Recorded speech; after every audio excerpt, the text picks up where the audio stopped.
Saudações, soberanos e soberanas! Prazer enorme ter vocês aqui no nosso canal de notícias do São Paulo. Eu sou o Cris e hoje vamos para mais um girinho de notícias aí sobre o tricolor paulista. Dia feliz, dia leve, dia de zoar os corintianos que empataram e a gente ganhou. Os caras empatam na Sul-Americana e a gente ganha na Libertadores. É o nível de cada um, né? É assim que acontece. Mas antes da gente ir para as notícias, não esquece de compartilhar, se inscrever no canal, dar uma força aí pra gente no crescimento do canal. Muito obrigado a todo mundo que tem dado audiência aqui. Vamos lá! Subiu o dia ontem na entrevista coletiva após o jogo, após a vitória de 2-0 sobre o Alianza Lima, todo pimposo, todo felizão, tá leve o menino, tá contente. Agora tá mais fácil, né, subir o dia. Ah, que bom que tá tudo dando certo pro tricolor, né? A gente fica feliz com as vitórias, a gente indo bem. O importante é isso aí, conseguir os resultados.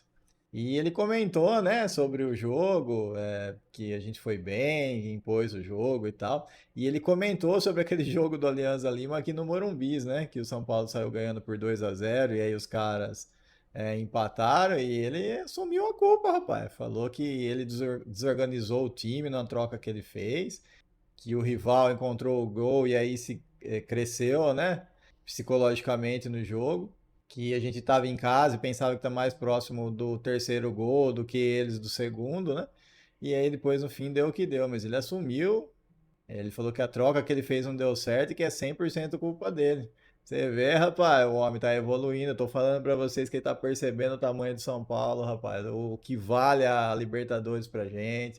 Ele tá. O homem tá evoluindo, rapaz. Que bom, que bom.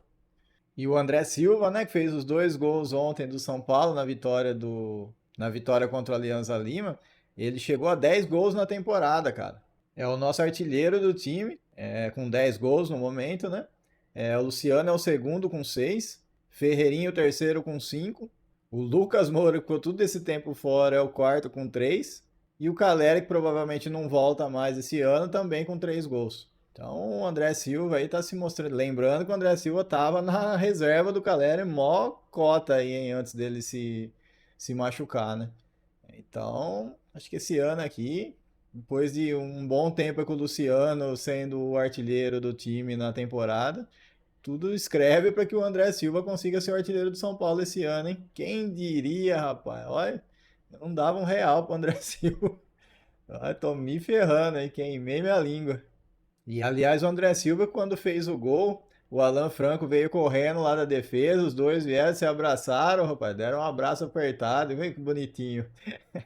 Quem achou que tava tretado mesmo, se teve alguma treta, já tá superada já. Vocês lembram, né? No final daquele jogo, acho que foi contra o jogo contra o Botafogo, se eu não estou enganado. No final, que as câmeras pegaram o Alan Franco cobrando o Luciano, e depois o André Silva chegando tal, e cobrando ele, e um chamando o outro pro pau, a coisa foi feia, ela pareceu feia. Mas era só realmente só cobrança de vestiário mesmo. Ontem ficou provado que se tinha algum problema já está resolvido, graças a Deus. Então acho que o clima no vestiário de São Paulo está em paz, o pessoal é parceiro mesmo, como dizem, né, que são. Isso é muito bom, isso é muito, ajuda muito do que ter aqueles paneleiros que a gente tinha antigamente aí, né? Que diferentes. Então, um dando força pro outro aí, e eu acho que a gente vai conquistar grandes coisas esse ano. Vem, Libertadores, vem. E o Pablo Maia, né, que tá voltando agora, tava lá com a delegação ontem, tava no banco, tudo, mas vai voltar aos poucos, né? Espere em Deus que o Zubeldia não me coloque o Pablo Maia para jogar contra o Palmeiras, né, na Arena Barueri, que é o próximo jogo de São Paulo, que é gramado sintético. Nossa, não pode de maneira nenhuma correr o risco de perder o cara que tá voltando, né? Ele e o Lucas também, né? Mesma coisa. E o São Paulo tá vendo, por causa desse tempo todo que ele ficou fora, para ver se renova por mais um ano, né? O contrato do Pablo Maia. Vai dar também uma melhora salarial para ele, né? O São Paulo entende que é importante para a equipe e para a motivação do jogador, que ele, mesmo após esse tempo todo fora, receba uma valorização salarial, né?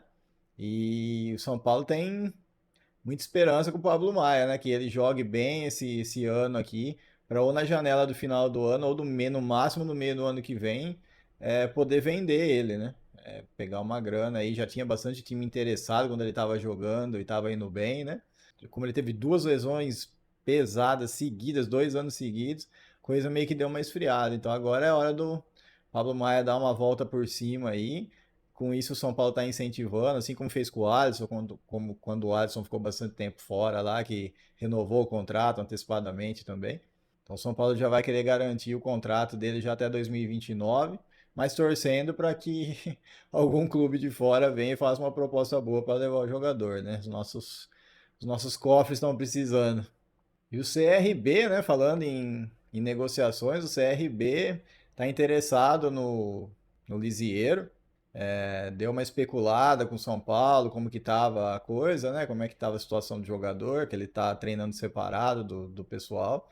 São Paulo só está esperando acabar o contrato mesmo para liberar o jogador. Mas assim como outros interessados, né, que vieram perguntar do Lisieiro, o que assusta é a pedida salarial do jogador, né?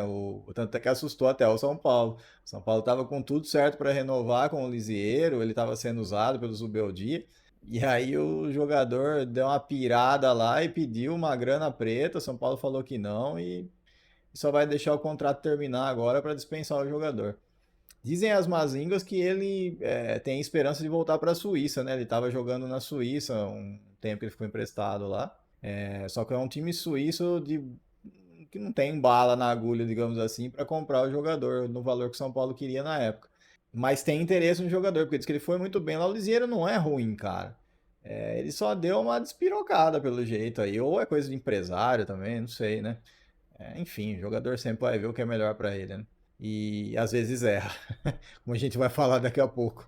Então acho que a chance do Lisieiro ir pro CRB é bem pequena, a não ser mesmo que essa volta que ele está planejando para a Suíça não dê certo. Como eu falei, o time suíço lá tem interesse nele, não tem a grana para comprar, mas tem a grana para manter ele lá se ele estiver livre no mercado, né? Para pagar os salários e tal. E pro cara também é bom, né? Ele acabou de ser pai, faz pouco tempo ele teve filho, né? A família vai morar na Suíça, que é um outro nível de país, tal. Só que assim, futebolisticamente falando assim, acho que o jogador praticamente acaba pro mercado, né? A não ser que ele vire um volante lá, mas acho que nem assim, acho que nem indo muito bem, porque o futebol é muito fraco lá. Então, tá pensando no bem-estar só, no dia a dia, assim, no bem-estar do dia a dia, não ter pressão, enfim. Acho que não sei se seria o mais interessante para a carreira de jogador, né? Mas a gente tem que ver isso aí do empresário, né? Muito obrigado pela passagem pelo São Paulo e boa sorte aí, menos contra o São Paulo. E o Júlio Casares deu uma entrevista e o homem tá brabo com nós, hein? Eu cansei de falar que São Paulo vende jogador a preço de banana aqui. E ele foi perguntado sobre a venda do William Gomes. O homem ficou bravo, hein? Falou que o William Gomes não tinha minutagem, que foi vendido por um valor bom, que quem fala que foi vendido a preço de banana tá por fora do preço da banana. O homem tá nervoso, rapaz. O homem pegou ar. Ai, Deus, o que eu vou falar pra você, não, Júlio Casares? Você acha que 9 milhões no William Gomes é valor bom? O jogador que se tivesse dado mais oportunidade, com certeza se destacaria. Enfim, né? Não adianta eu ficar chorando em cima de leite derramado. Mas foi engraçado de ver a reação dele. E nessa entrevista ele também falou sobre o Marinax, né? Sobre o Marinax, sobre aquela negociação, né? Da parceria com o Cotia, né? Na base do São Paulo. Então, o Júlio Casares está bem otimista. Então, acho que a gente vai ter boas notícias aí até mais ou menos setembro, por aí. Acho que sai alguma notícia boa em relação ao Marinax e essa parceria com o Cotia, né? E nisso entra uma grana também para o time profissional, né? O que vai dar uma aliviada nos cofres do São Paulo, porque a coisa está feia lá, né? Então, vai um pouco para a Cotia, vai um pouco para o profissional e vai um pouco para a dívida. Então, acho que vai dar tudo certo. O Júlio Casares está confiante também. E para encerrar, sobre o que eu estava falando lá, de que o jogador sabe o que é melhor para ele, o empresário e tal, mas que às vezes nem sempre isso é verdade, né? O Caio Paulista tá passando um apuro aí, gente. O nosso traidorzinho preferido, que foi pro Palmeiras, né? Tava palavrado com o São Paulo para ser comprado e deu uma punhalada nas costas do São Paulo e foi pro Palmeiras. não se deu bem lá, porque ele zoava muito o Palmeiras, né? Não foi bem recebido pelos caras lá. Teve um ano péssimo, foi mandado agora para o Atlético Mineiro como moeda de troca, né? Nossa, que situação. E ele cometeu um erro lá no jogo contra o Juventude, cometeu um pênalti, cara. O cara baixou a cabeça no campo e começou a chorar. Você acredita nisso? Olha o estado que estava emocional do Caio Paulista, cara. Aí só que aí o VAR anulou o pênalti porque o jogador estava impedido, né? Então o pênalti não valeu. Então deu um alívio pro Caio Paulista que ia ser apedrejado lá. Não, na boa, cara, eu fiquei com dó. Eu vi a cena, assim, nossa, eu fiquei com dó. Por mais que o bicho foi um filho da puta com a gente, mas eu fiquei com dó. Fiquei com dó, meu. Às vezes uma decisão, isso vale pra vida da gente, né?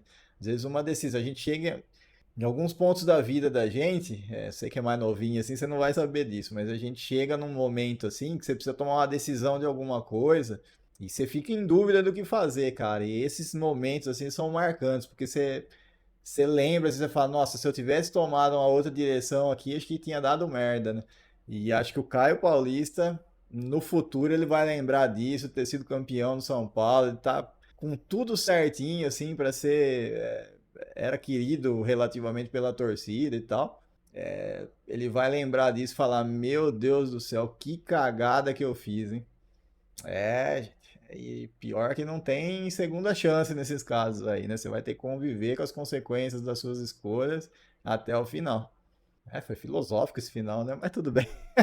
O vídeo de hoje foi esse, pessoal. Muito obrigado novamente pela sua audiência. Um abraço, fique com Deus, até a próxima e vamos, São Paulo!